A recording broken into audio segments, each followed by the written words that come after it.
Всех приветствую на своем канале «Готовим дома».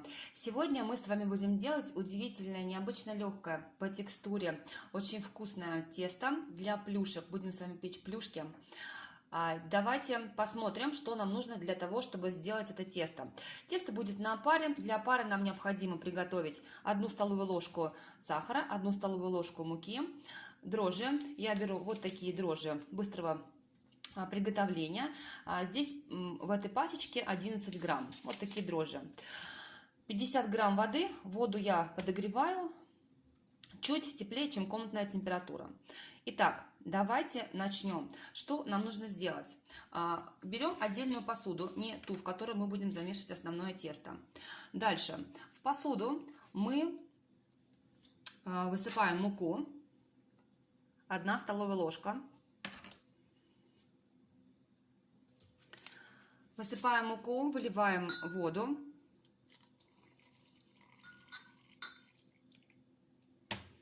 И все тщательно перемешиваем.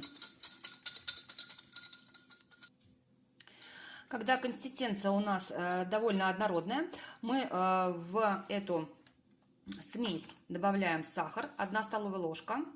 Также перемешиваем. И добавляем дрожжи. Также все хорошо перемешиваем.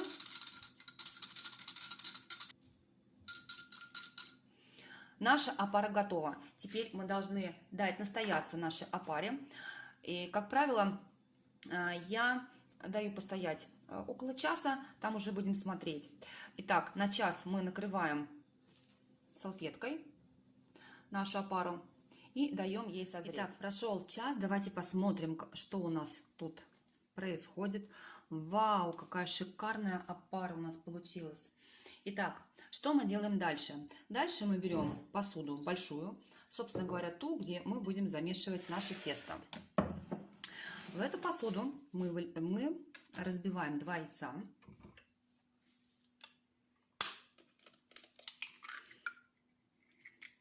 Предварительно я мою яйца всегда и потом их обсушиваю. Разбили 2 яйца. Дальше мы вводим в яйца опару. Какая прелесть у нас получается. И все тщательно перемешиваем.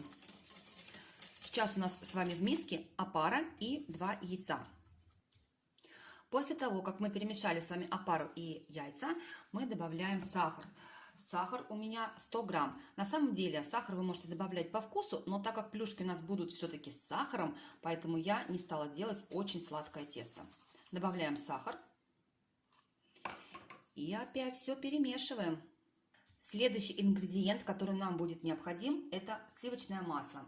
Сливочное масло у нас идет из расчета 150 грамм. Поэтому мы масло растапливаем, остужаем, и масло комнатной температуры, вот такое жидкое у нас получается, мы добавляем в нашу яично-сахарно-опарную смесь.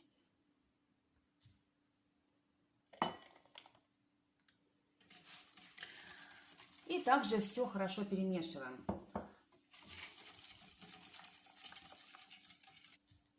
Добавляем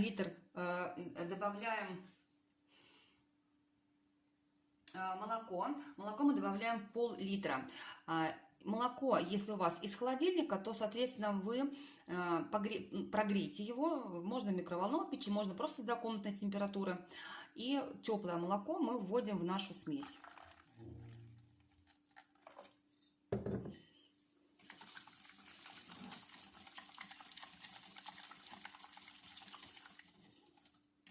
Итак, пол-литра молока.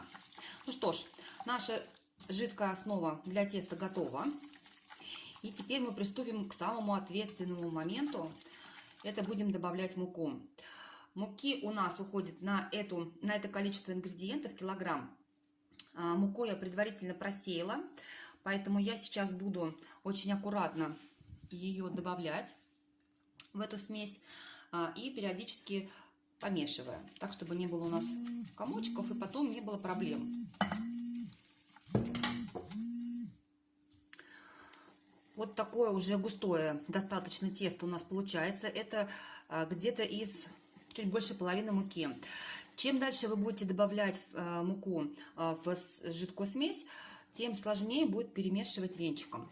На самом деле я до последнего, вот пока можно будет, да, мешаю венчиком тесто. И дальше я буду вымешивать тесто руками. Тесто у нас получается все более и более густое по мере того, как мы добавляем муку. И здесь я уже мешаю. Мешать его буду рукой. Я пользуюсь перчатками одноразовыми. Единственное, что я как следует мою руки в перчатке, да, для того, чтобы не было никаких посторонних примесей, никаких запахов. Вот. Ну, мне так просто удобнее. Тесто уже получается очень воздушное и необыкновенно нежное такое на ощупь. Ну, давайте продолжим мешать наше тесто и добавим последнюю муку. Для того, чтобы нам тесто с вами не утяжелять, если вдруг вы вымесили тесто, и оно у вас немножко, ну, прилипает, что ли, к рукам такое, да, совсем-совсем свежее, то можно будет просто руки обмазать подсолнечным маслом, и я вам потом чуть позже все покажу. А пока мы продолжаем активно мешать наше тесто.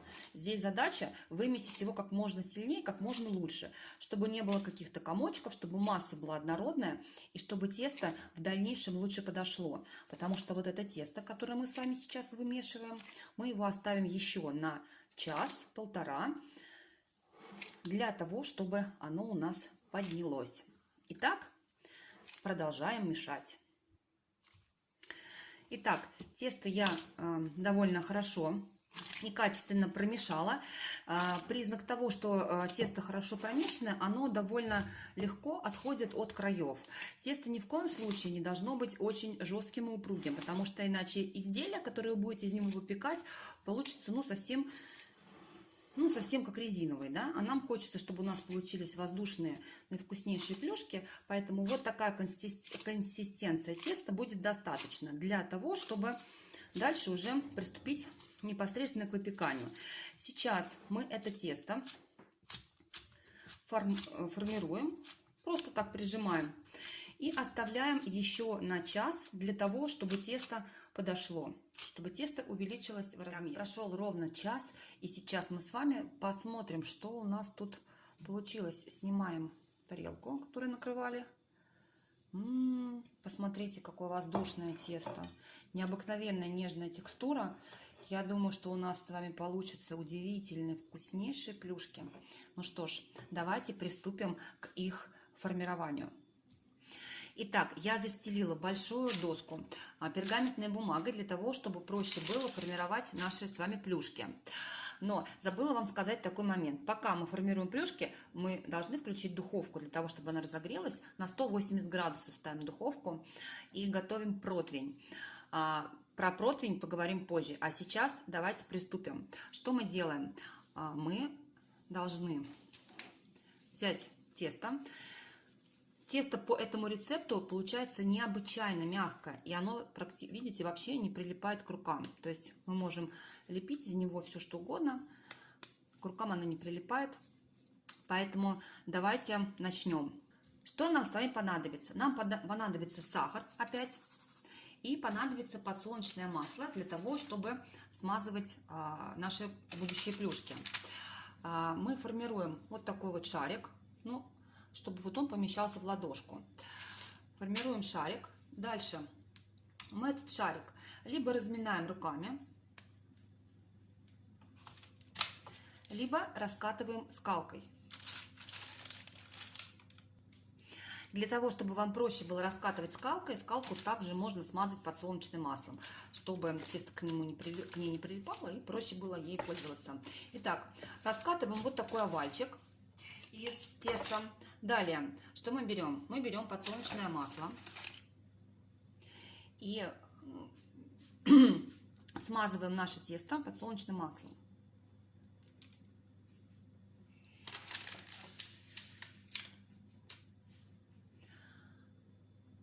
Далее мы берем сахар и посыпаем всю поверхность нашего овальчика сахаром. Вот приблизительно так должно у нас получиться. Далее мы берем и закатываем вот в такую колбаску наше с вами тесто. Вот такая колбаска у нас должна получиться. Руками просто приминаем, как бы разминаем его, и складываем пополам. Оп. Дальше берем нож и ножом разрезаем вот посерединке. Оп. И выворачиваем. Вот такая красота у нас с вами получается. Итак, процедуру мы повторяем из всего теста. Давайте я с вами еще сделаю одну плюшку. Раскатываем тесто в руках.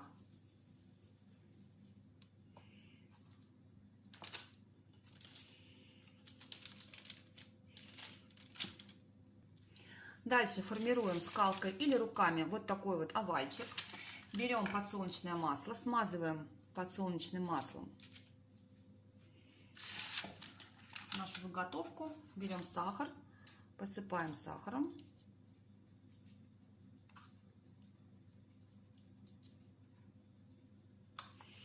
На самом деле здесь можно делать любую начинку, можно какое-то варенье добавлять по вкусу.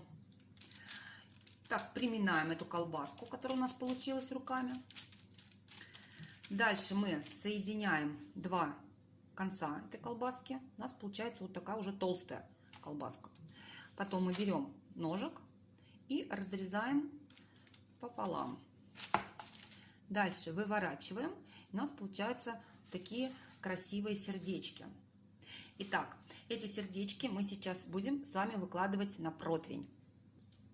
Я сняла фольгу, чтобы не шуршать ей на камере. Давайте я вам покажу. Для того, чтобы оптимизировать процесс, ускорить, да, можно делать следующим образом. Можно выкатывать сразу несколько заготовок. И дальше уже эти заготовки смазывать маслом и посыпать сахаром. Но на самом деле по времени можно сэкономить. Ну, какое-то разнообразие внести, да, потому что катаешь себе и катаешь. Вот здесь получилось сразу у нас сразу две заготовки получилось. Так вот немножечко их расправим. Толщина теста, на самом деле, все зависит от ваших вкусовых предпочтений. Здесь можно варьировать легко этим тестом, потому что тесто очень мягкое и податливое. Если вы сделаете потолще тесто, то плюшки, соответственно, получатся более такими пышными, воздушными. Если вы сделаете тесто потоньше, то пышки будут хрустящими. Поэтому на любой вкус и цвет, что называется, здесь можно делать. Дальше берем сахар, посыпаем сахаром поверхность нашего овального теста. Скатываем колбаску. Вот я, видите, проворонила момент и не смазала маслом тоску. Ну, ничего страшного. Приминаем колбаску. Соединяем два конца. Вот так вот их немножечко сдавливаем, сплющиваем. Берем нож, разрезаем нашу плюшку. И вуаля! Плюшка готова. То же самое проделываем и со второй плюшкой. Друзья, не повторяйте моих ошибок. Я на камеру поспешила, и вот что-то у меня, да, случилось такое. Значит, поверхность, на которой вы раскатываете тесто, эту поверхность всегда смазывайте хорошенько маслом, для того, чтобы тесто наше не прилипало, чтобы тесто легко можно было дальше формировать так, как вам нравится, и так, как вам хочется. Ну что ж, едем дальше. Посмотрите, какая красота у нас получилась. Первая партия плюшек готова для того, чтобы пойти в духовку и там пропечься как следует. Вот такая красота у нас получилась. Аромат необыкновенный, просто божественный. Сейчас посмотрим, что мы будем делать дальше. А дальше мы берем наши замечательные плюшки и смазываем их сливочным маслом, пока они еще горячие, пока они еще не остыли. Каждую плюшечку промазываем.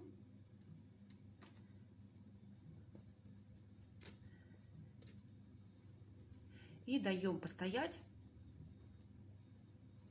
минут 15-20. Кстати, забыла вам сказать, самое главное. В духовке мы плюшки держим при температуре 180 градусов 20 минут. Ну, опять же, понимаете, в чем дело. У всех духовки разные, и там нужно уже смотреть. Ну, во всяком случае, 20 минут при температуре 180 градусов. Для моей духовки этого достаточно. Итак, вот такая красота у нас с вами получилась. Божественный аромат. И давайте посмотрим. Друзья мои, вы даже не представляете, как это вкусно, какое нежнейшее тесто получается по этому рецепту с такой хрустящей корочкой сахарной внизу плюшек. Это просто бомба. Пробуйте, очень вкусно получается. Приятного аппетита и до новых встреч!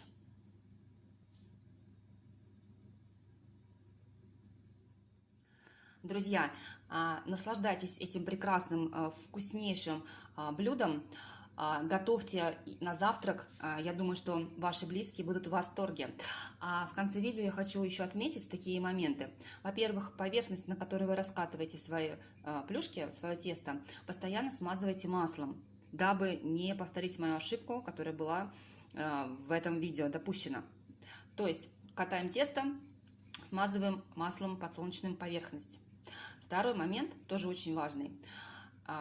После того, как вы загрузили очередную порцию плюшек в духовку, тесто, которое у вас осталось, накрывайте полотенцем либо бумажной салфеткой, чтобы оно не засохло. И третий момент. Из данного количества ингредиентов, из этого количества теста у меня получилось 28 замечательных, наивкуснейших, ароматнейших плюшечек. Ох, ну что ж, приятного аппетита! Не забудьте подписываться на мой канал, будет много-много интересных и простых рецептов, которые можно приготовить дома. До встречи!